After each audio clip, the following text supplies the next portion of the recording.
하나님 말씀 보겠습니다. 하나님 말씀 사무엘하 9장 6절 말씀.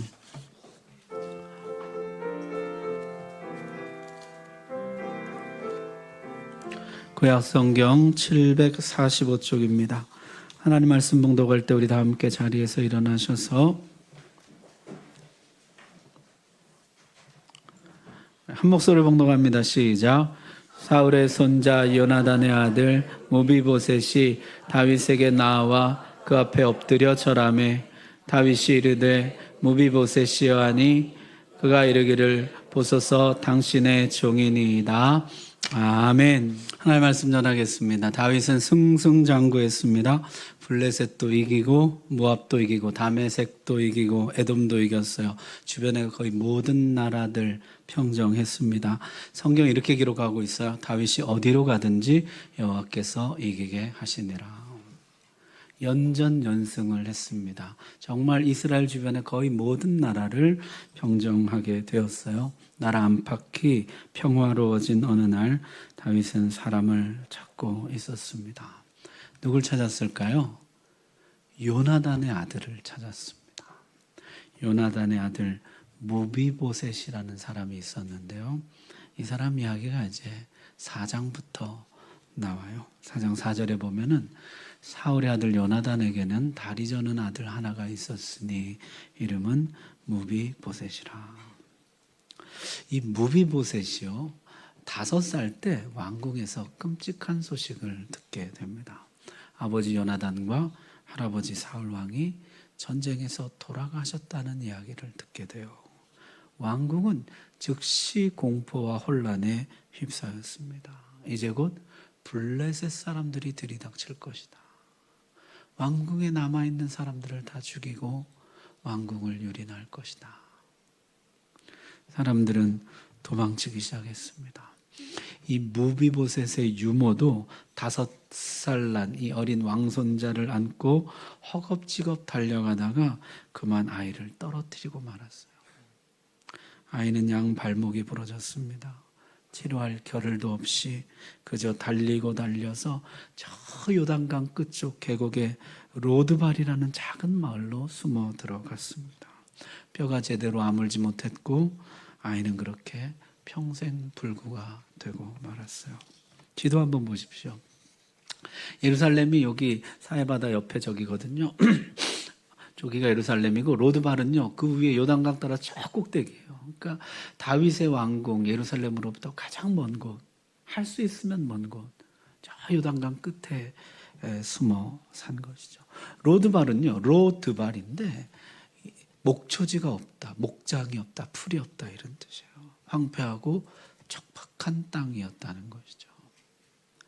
예루살렘에서 멀리 떨어진 저 골짜기, 사람들이 찾지 않는 황폐한 땅, 척박한 지역에 몰래 숨어 살았다는 것이요.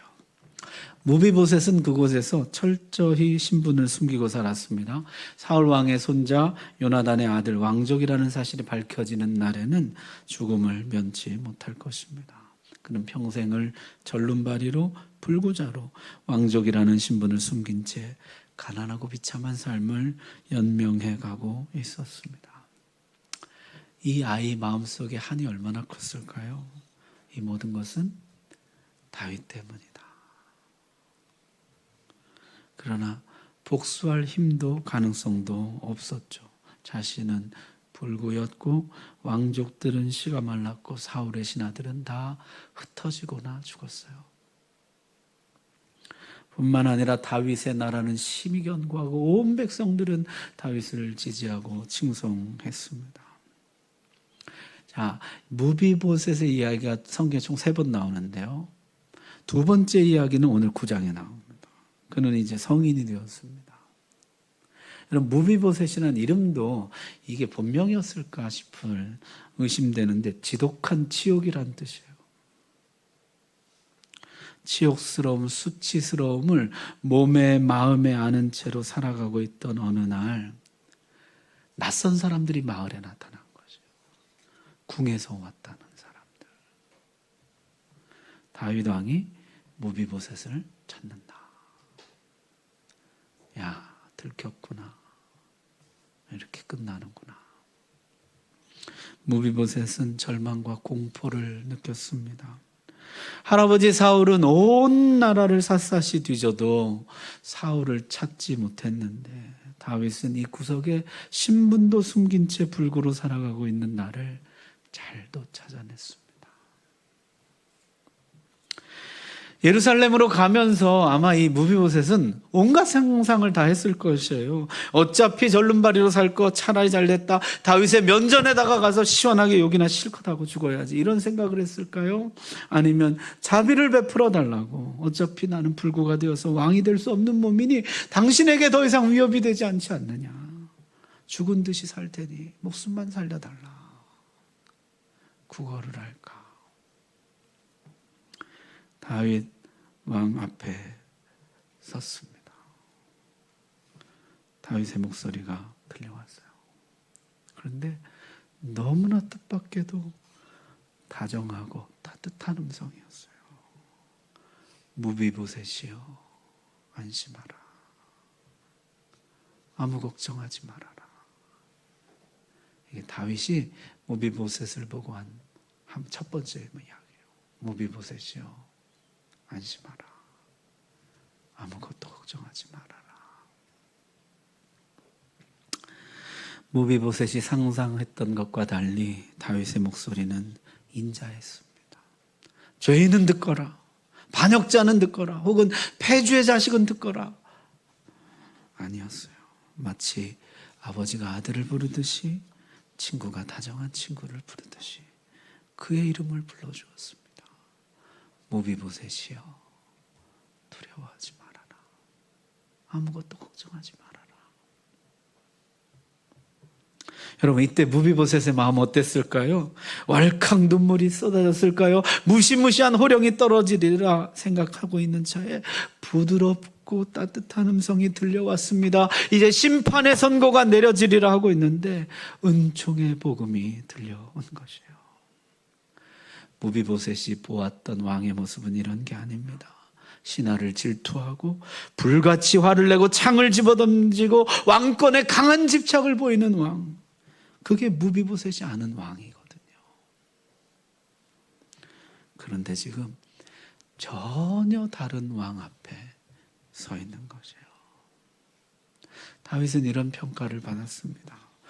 8장에 보니까요, 다윗이 온 이스라엘을 다스려 다윗이 모든 백성에게 정의와 공의를 행할세.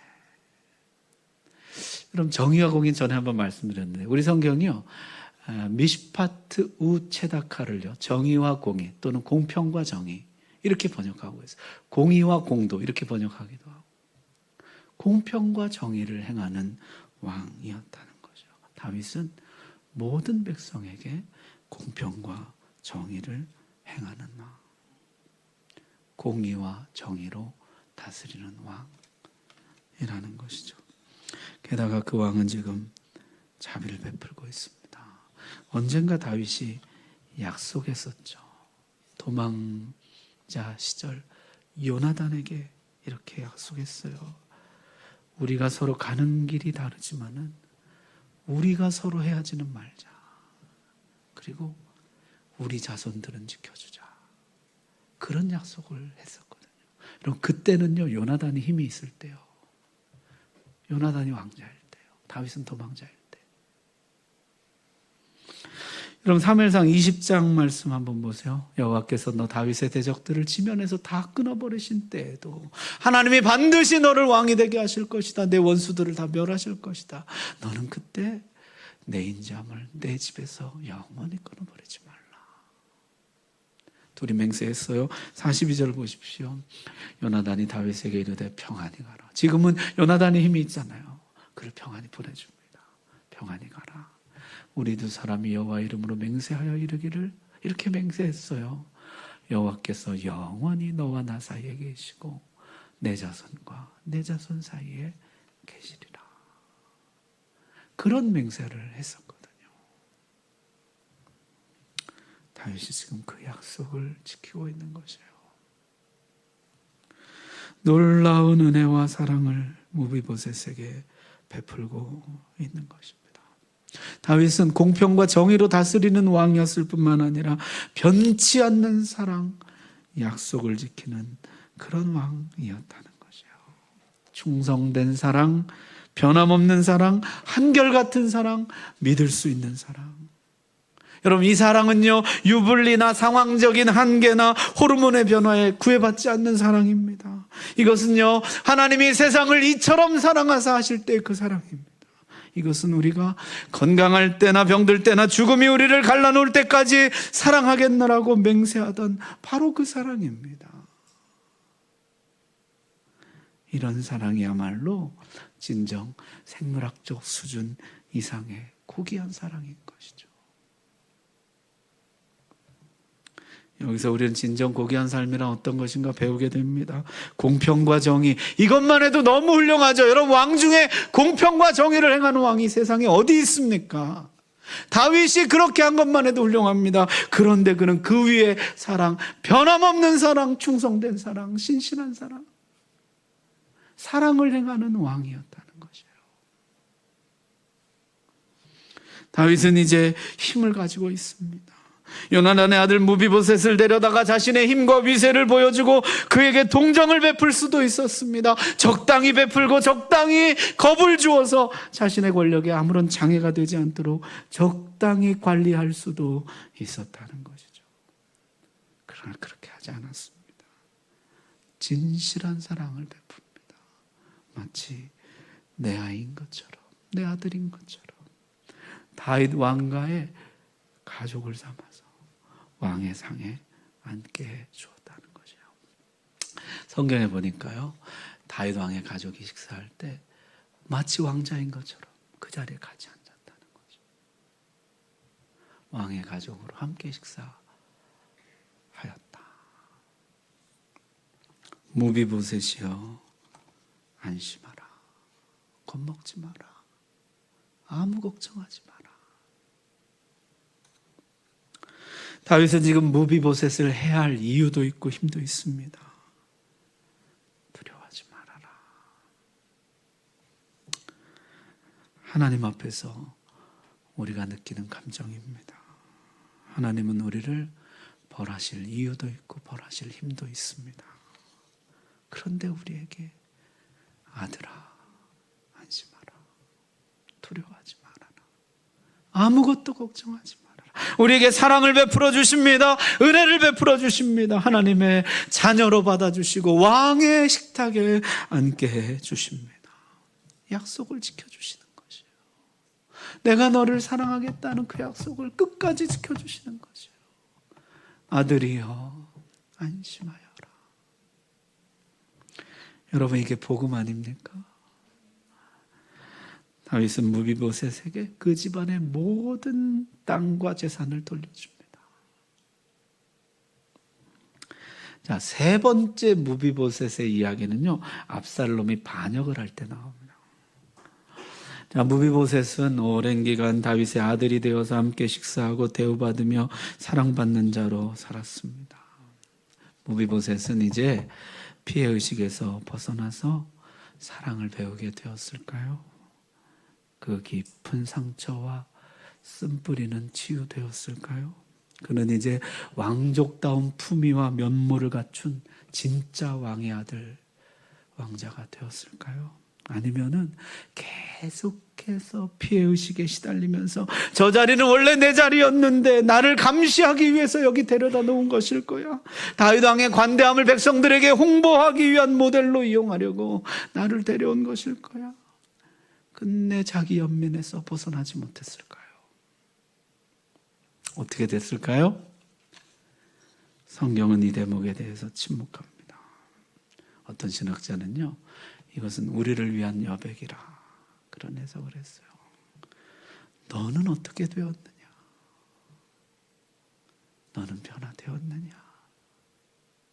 너는 그 깊은 피해의식과 상처로부터 벗어났느냐? 아버지의 사랑을 그토록 받았는데 너는 어떻게 되었느냐? 자, 압살롬은 반역하고 상황은 다윗에게 매우 불리하게 돌아갔습니다. 다윗은 황급히 왕궁을 빠져나갔어요. 자, 다윗이요, 몇 안 되는 신하들과 함께 왕궁을 빠져나가는데 그때 무비보셋의 종 시바라는 사람이 다윗을 찾아옵니다. 그리고 엎드려 하는 말이 무비보셋이 지금 왕궁에 남아 있는데 이 반란을 자신이 왕이 될 기회로 생각하고 있습니다. 대역전을 도모하고 있습니다. 그래서 저만 도망 나와서 지금 왕에게 인사하러 온 것입니다. 왕을 따르러 나온 것입니다. 이렇게 말하는 것이요. 다윗은 씁쓸했을 것입니다. 친아들 압살롬도 반란을 하고 양아들 무비보셋도 배신을 한 것이죠. 자, 얼마 못 가서 반란은 평정되었고 다윗은 돌아옵니다. 다윗이 돌아오는데요. 돌아오는데 무비보셋이 나온 것이에요. 그리고 그 앞에 엎드려서 이야기를 하는데 정반대 이야기를 하는 거죠. 자기도 왕을 따라서 나서려고 하는데 저 종 시바가 저를 배신했습니다. 저를 몰래 혼자 남겨두고 자기 혼자 떠나갔습니다. 탈 것이 아무것도 없어서 궁을 나올 수가 없었습니다. 무비보셋은요, 수염도 깎지 않고 옷도 한번 갈아입지 않은 모습을 한 채 나타났어요. 분명 왕을 꿈꾸며 며칠을 보낸 사람의 행색은 아니었다는 것이요. 여러분, 누구 말이 참일까요? 성경은 여기에 대해서 답을 주지 않고 있어요. 다윗의 반응이 매우 놀랍습니다. 누구의 말이 참인지 따지려 하지 않습니다. 반대신문이나 대질신문도 하지 않고 다른 증인들을 불러서 정황을 파악하려고 하지도 않습니다. 그저 두 사람 모두를 왕궁으로 받아들입니다. 다윗은 솔로몬 같은 명판결을 내리려 하지 않습니다. 둘 중 하나는 분명히 거짓말이에요. 둘 중 하나는 분명히 배신자입니다. 지금 두 사람의 이야기가 정면으로 충돌하고 있잖아요. 그런데 다윗은 청문회를 벌이지도 않고 양자대면을 하지도 않습니다. 굳이 배신자를 찾아내서 처벌하지 않습니다. 다윗은 두 사람 모두를 그냥 받아들입니다. 둘 다 그냥 다윗의 나라에서 전과 동일하게 살아가도록 받아줍니다. 내 아들도 나를 배신하는데 배신이 사람의 본성이라면 너희들도 그럴 수 있지 않겠느냐. 그냥 둘 다를 포용해버립니다. 다윗은 이 일을 문제 삼지 않습니다. 더 이상 알려고 하지도 않습니다. 무비보셋의 말을 그냥 그대로 믿어줍니다. 그리고 받아들여주는 것이에요. 다윗은 무비보셋을 사랑하되 끝까지 사랑합니다. 이 이야기는 많은 감동과 도전을 줍니다. 나는 처리해야 될 많은 일들과 까다로운 사람들과 반항하는 자녀들, 온갖 문제와 예기치 않은 사건들로 시달리지만은 여전히 한 사람에게 변함없는 사랑을 베풀고 있는가? 그가 한 행위들을 캐묻기보다는 그저 믿어주고 끝까지 사랑하는가? 어쩌면 등 돌리고 배신할 가능성이 농후한 사람에게조차도, 어쩌면 뻔히 보이는 거짓말을 일삼는 사람에게조차도 속을 위험을 무릅쓰고 배신당할 위험을 무릅쓰고 끝까지 포용하고 사랑하는가? 여러분, 이게 복음 아닙니까? 우리 주님이 나를 대하신 방식이 이게 아니에요. 우리 주님이 나에게 베풀어 주신 은혜와 사랑이 바로 이거 아닙니까? 아들이여, 안심하라. 너를 향한 나의 사랑은 영원히 변함없을 것이다. 너의 어떠함에 좌우되지 않고 나는 너를 끝까지 사랑할 것이다. 오늘 이 놀라운 은혜가, 이 아름다운 사랑 이야기, 이 복된 이야기가 저와 여러분의 이야기인 줄로 믿습니다. 기도하겠습니다.